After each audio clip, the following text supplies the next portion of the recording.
We live in Iowa. We have 3 kids. My oldest is Will. He's 11. And then we have a 9-year-old son and a 7-year-old daughter.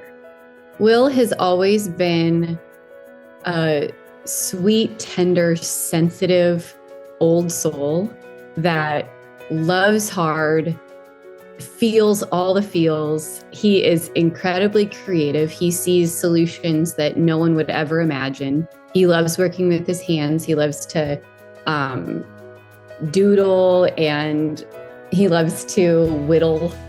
And then, even his spatial awareness and skills, he is like over the top with like airplane driving, or flying model airplanes, or anytime he can drive already, and he's like 12, not that we let him, but he's just so good with spatial awareness. And he doesn't love sports because they just move too fast for him. He's a very methodical thinker, but he's just so thorough and thoughtful and kind and a sweet boy.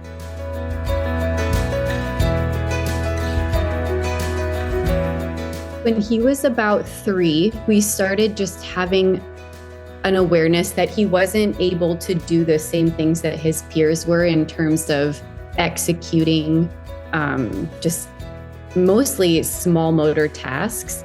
And he would get so frustrated. And then just lots of hyperactivity. So even going into school, I'm a teacher in my past. I would look at him and think, I don't see a scenario where you are going to thrive in a school setting. This isn't going to go well for you. And so I had decided we would homeschool, and it was a terrible experience. It was it was like on the brink of ruining our relationship by the end of the 2 years. And so we decided to put him into school. The first year, though, that he was in school we did 2 years of kindergarten. He went to school in first grade, and then it was COVID. And so we were just kind of getting in the swing of things, working out, should we do a 504? Should we ... And then COVID hit, and we found ourselves homeschooling again for the next year and a half.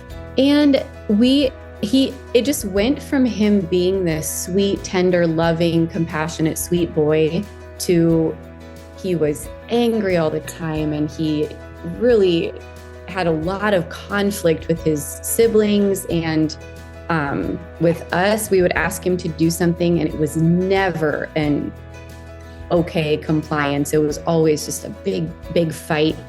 And long story short, I had some dietary things that I changed and noticed a huge difference for me. So we started down that road with him, but when I couldn't observe how it made him feel, I could observe in my own body and say, like, this is good, this is not, whatever.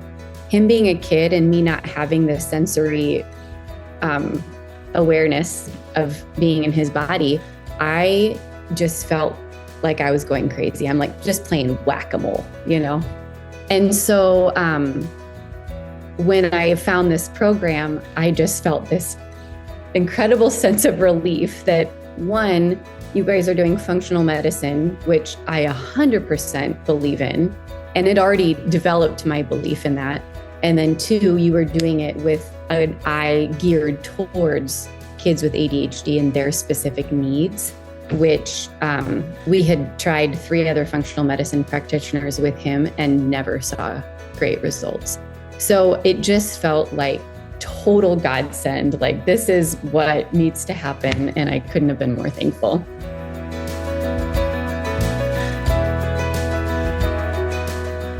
Something would set him off, and we had him running away. We couldn't find him for 20 minutes in our neighborhood. There were for sure suicidal. Starting in 2nd grade, he was saying, why am I alive? What's even the point? It was heartbreaking, and he's not exposed to things like that. So it was very confusing. Like, why is that thought even in there? There was lots of hitting. He would get hungry. Within an hour, he would just be starving, and it would just be as if he was going to die if he didn't get food essentially every hour. So our whole lives just really revolved around keeping his body under control and trying to manage every possible scenario that would set him off.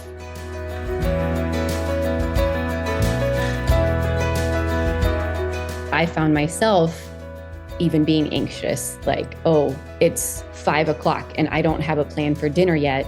What's going to happen? What's going to go down? Or, we've had seasons where he'll express such hopeless feelings. And as a mom, is there anything more overwhelming than to see a small child just talk about, why am I even here on this earth? So it was very bad and very difficult for our family for a long time.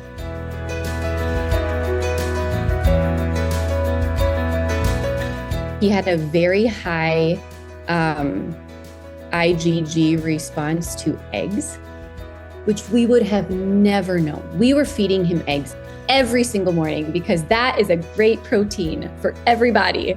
Apparently not. And as soon as we took him off eggs, which again, I would have never thought to do that, he immediately, within 5 days, his anger outbursts started to dissipate. As soon as we saw that improvement, we were like, oh, we are really going for it. So that was a huge one. The first success was his angry outbursts, where he was just so abrasive and vehemently angry about something. Another success, I really appreciated the Zoomer test because he wasn't showing any response to the protein, but he showed a response to 2 of the peptides in gluten.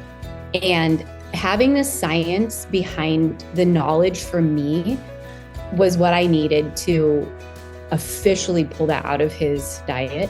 And so over time, it took a while, but over weeks and months, his emotional regulation came back. I think it was the gluten that was really bugging his emotional regulation and even like the hopeless thoughts. So those were the biggest ones. Specific. Oh, and we found he had a negative bacteria that was 10,000 times higher than it should have been. We would have never known that. And so even I think that had probably a lot to do with his really negative, hopeless feelings, is because his whole body was just totally out of whack. So what I think it did was it peeled back one layer at a time, which is why it felt so hopeless to me, is because, well, I'm trying to peel back this layer without also addressing this layer and this problem. It kind of peeled them all back slowly over time. And so now we can just deal with him. That's the biggest success, is I feel like we have our son back.